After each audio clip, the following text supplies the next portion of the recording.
Good day, I'm Dennis Ward. Welcome to APTN National News. It is budget day. Today, the Carney government will deliver its first budget since winning the federal election last April.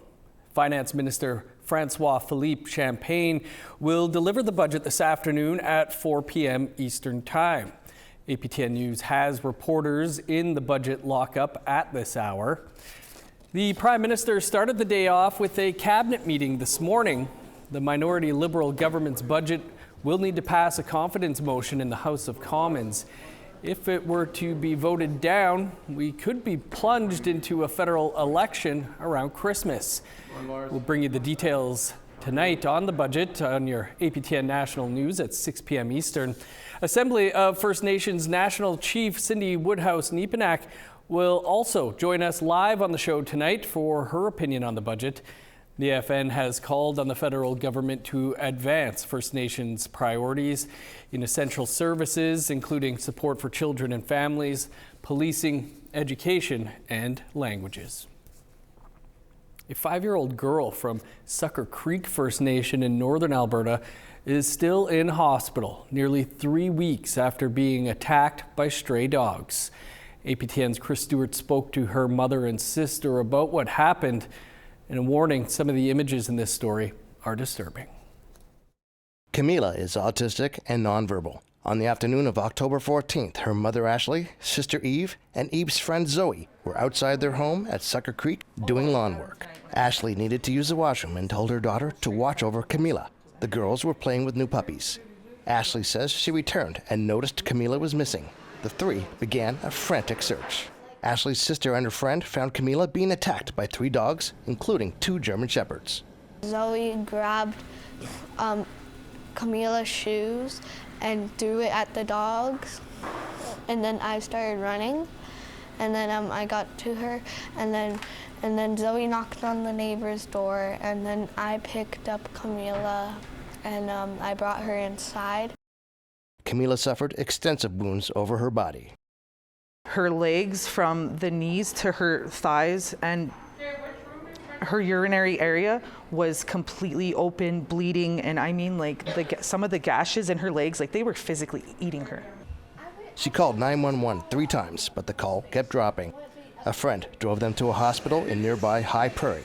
From there, she was airlifted to the Stollery Children's Hospital in Edmonton and underwent emergency surgery. Thankfully, there is some good news. By the grace of Creator, every single hole in her leg was 1 millimeter away from nerves, 1 millimeter away from major arteries. She will have full function of her legs. Days later, Camila received a skin graft. It was looking good for the 5 days after the skin graft, but not yesterday, but the day before, the surgeon came and talked to me and told me that the skin graft was infected, so it's not taking. The first plan of action is just to get rid of the infection, and then we will be looking at more surgery. APTN contacted Sucker Creek First Nation and were told they would not comment as an active investigation is ongoing. They have announced a program to register and collar dogs on the reserve. They confirmed at least 2 of the 3 dogs have been put down. Ashley says strays need to be dealt with. There has been other attacks. There was a woman who was attacked this summer. She was attacked. She had to get surgery, I believe, in Grand Prairie. She's an elder as well. She was walking to the band office. There is a GoFundMe set up to help with expenses for the family. Chris Stewart, APTN National News, Edmonton. Opioid overdoses have been increasing across Canada. Latest Stats Canada data shows First Nations people out west are 3 times more likely to die from an opioid overdose. In this 2-part series, our reporter Savannah Craig takes us into the Mi'kmaq community of Listigouche in eastern Quebec. People there are still mourning the loss of an 18-year-old girl. She didn't deserve what happened to her. The drugs are a serious issue. It's been forever. It's ongoing. Nothing is changing. Nothing is stopping. It's just been the hardest struggle I've ever endured.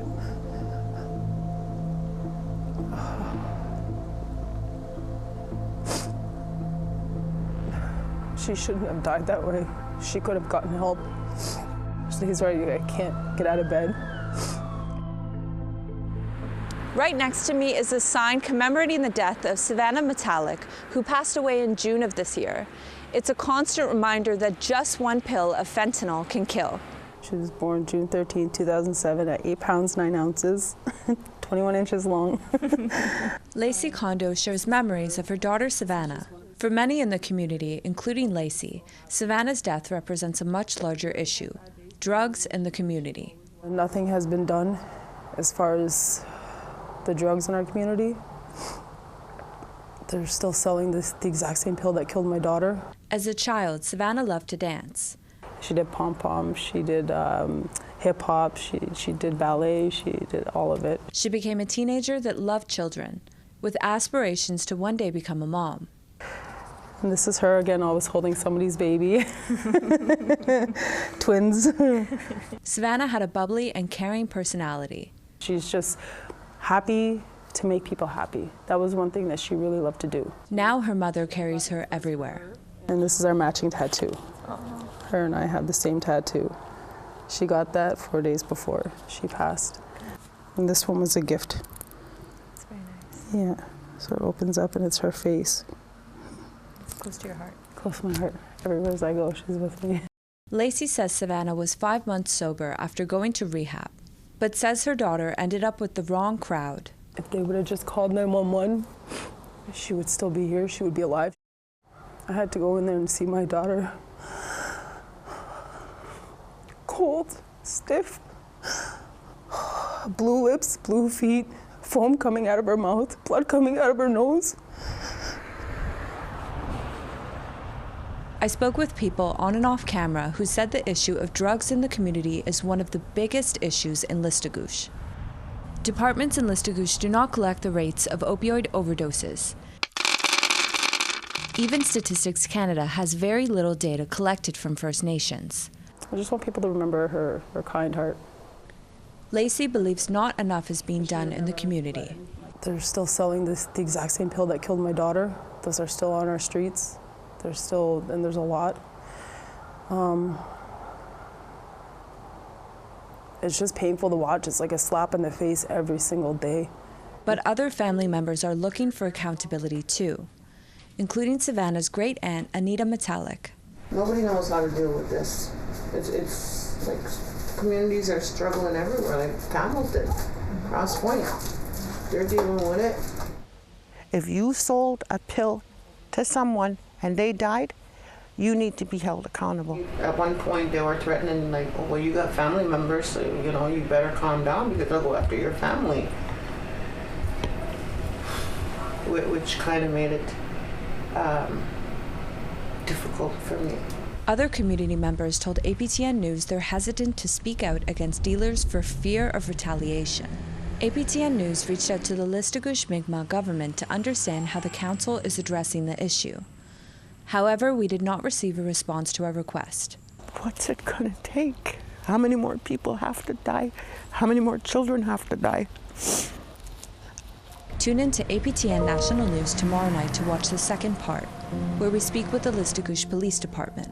One of the biggest challenges is that we're not enough officer. Every officer has one. And we'll look at what needs to be done to reduce opioid-related deaths in Listagouche. My mom, she's an addict. My dad was an alcoholic. To me, I feel like it's up to you to break the cycle. Savannah Craig, APTN National News, Listagouche, Mi'kmaq First Nation. And be sure to join us tonight to watch the second part of Savannah Craig's story on the Listagouche drug crisis. Time for a quick break. Still to come, veterans are honored in Winnipeg, and a look at tonight's episode of Face to Face. Stick around.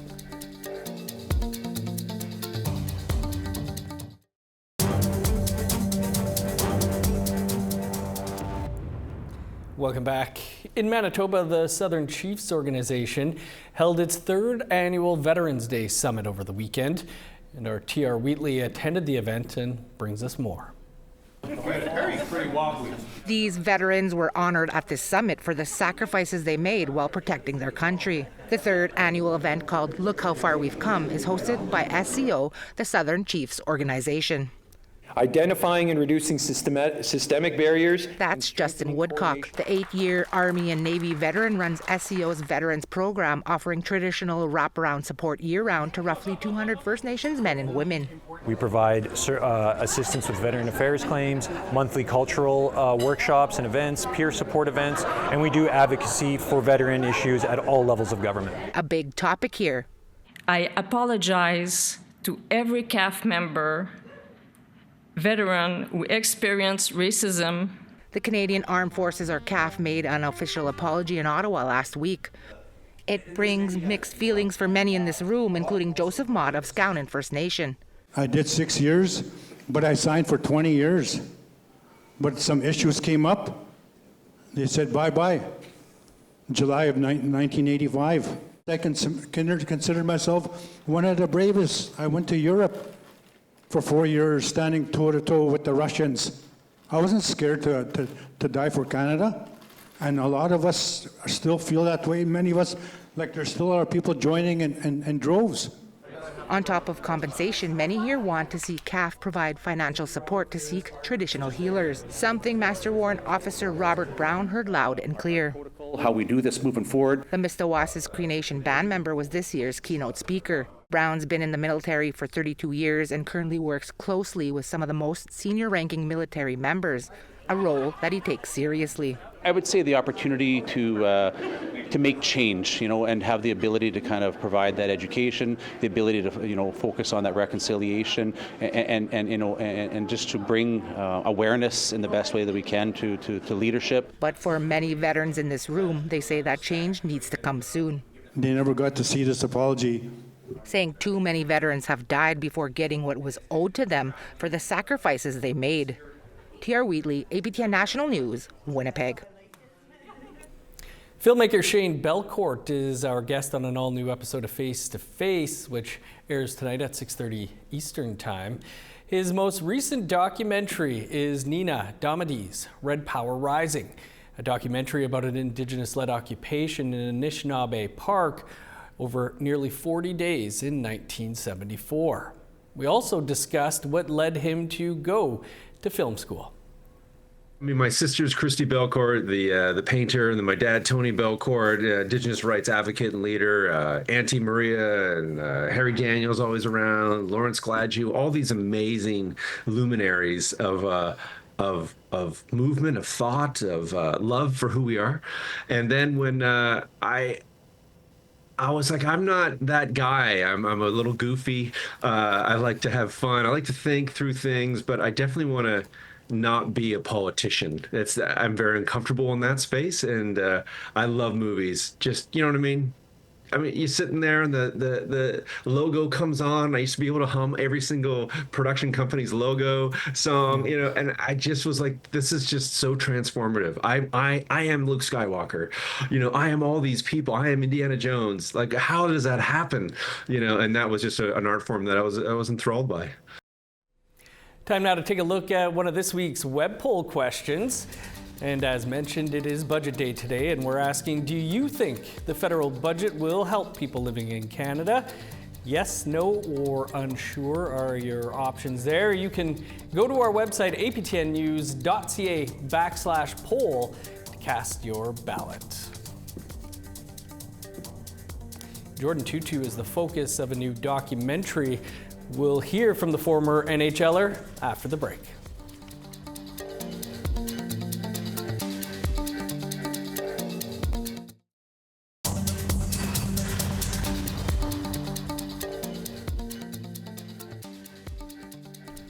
Welcome back. Here's a look at your current conditions. 9 in Fredericton, showers, and 9 for Halifax. 3 with rain in Kuujjuaq, cloudy, and 6 in Nain. 10 in Montreal, 5 in Val-d'Or. Sunny and 9 in Sault Ste. Marie. Sun's out and 11 in Ottawa at this hour. 5 in Thunder Bay, 6 in Sioux Lookout. Sunny and 3 in God's Lake and the Paw, 5 in Norway House. Sunny and 5 in Winnipeg, sun's out and 6 in Dauphin. 3 in Regina, Yorkton, and Saskatoon. 2 in Meadow Lake and La Ronge. In northern Alberta, sunny and -2 in High Level, 3 below in Fort Chipewyan. 7 in Edmonton, snow and 2 in Lethbridge. 10 with showers in Vancouver, 5 in Kamloops. 0 in Prince George, flurries and 2 in Smithers. -14 in Old Crow, cloudy and 2 below in Whitehorse. -10 in Yellowknife, 8 below in Norman Wells. -20 in Sax Harbor, 16 below in Inuvik. -14 in Chesterfield, 13 below in Arviat.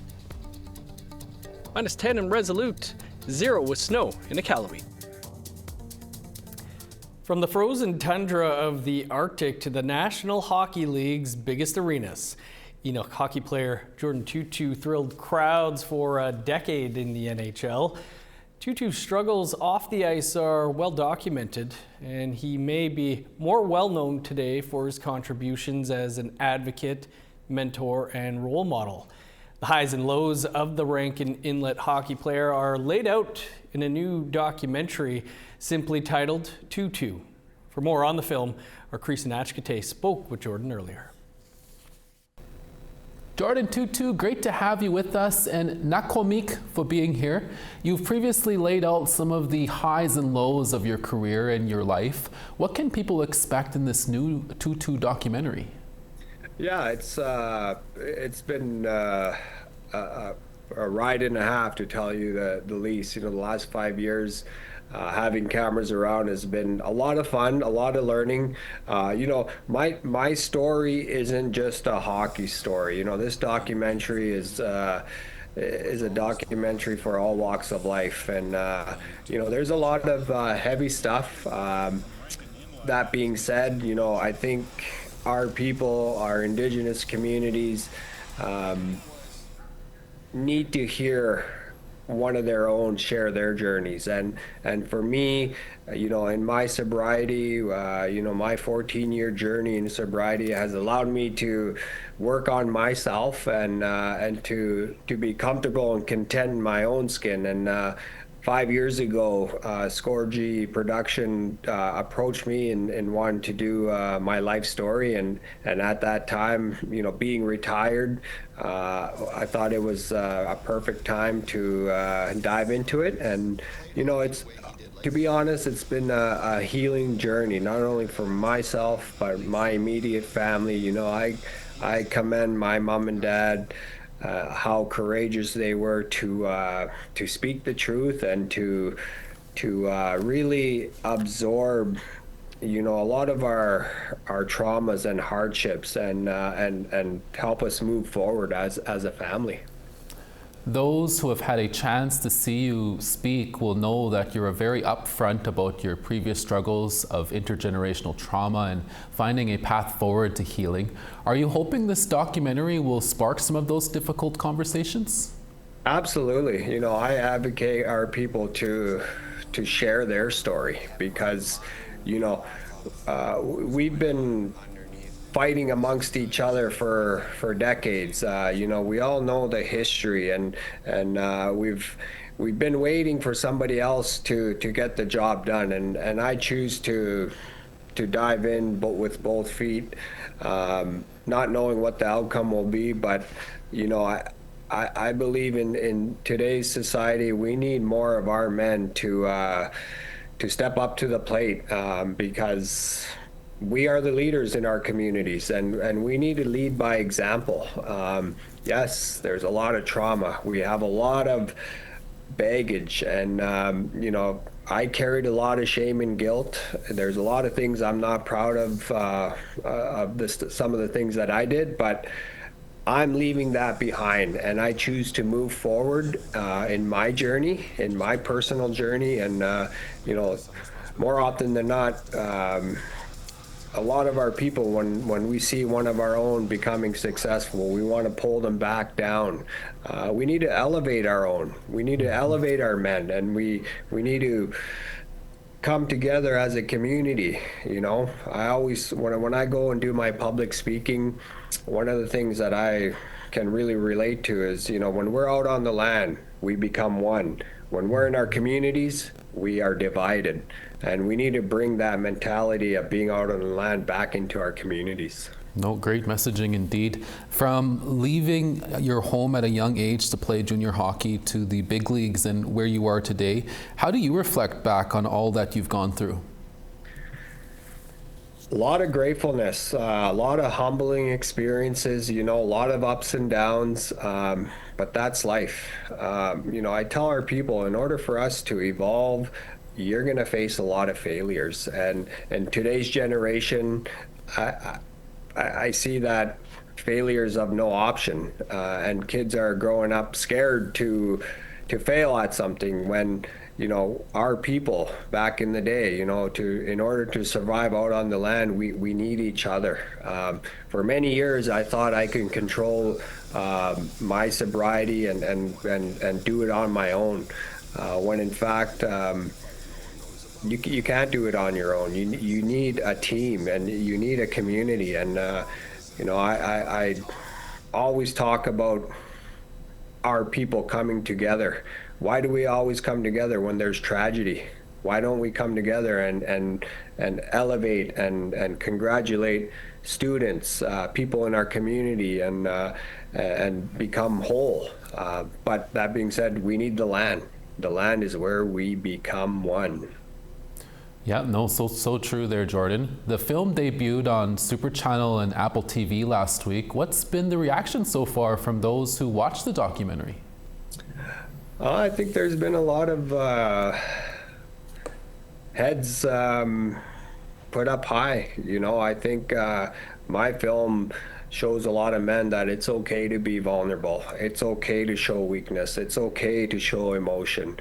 You know, a lot of our Indigenous men carry this pride and ego to a very high standard, and you know, each community has those individuals, and I think when you let your guards down and earn your respect, you know, get back to your roots, get back to your culture, ask questions, go talk to your elders, learn, educate yourself. You know, your average Canadian is uneducated about our history. I tell Canadians to open up a textbook and learn about us. And that's what my documentary hopefully will inspire more people to dive into our history, and you know, because enough of us being labeled. You can now watch Tootoo on Super Channel, Apple TV, or you can rent or buy it on Amazon or Google Play. Jordin, Tootoo, thank you so much for your time, and please come back anytime. My pleasure. Thanks for having me.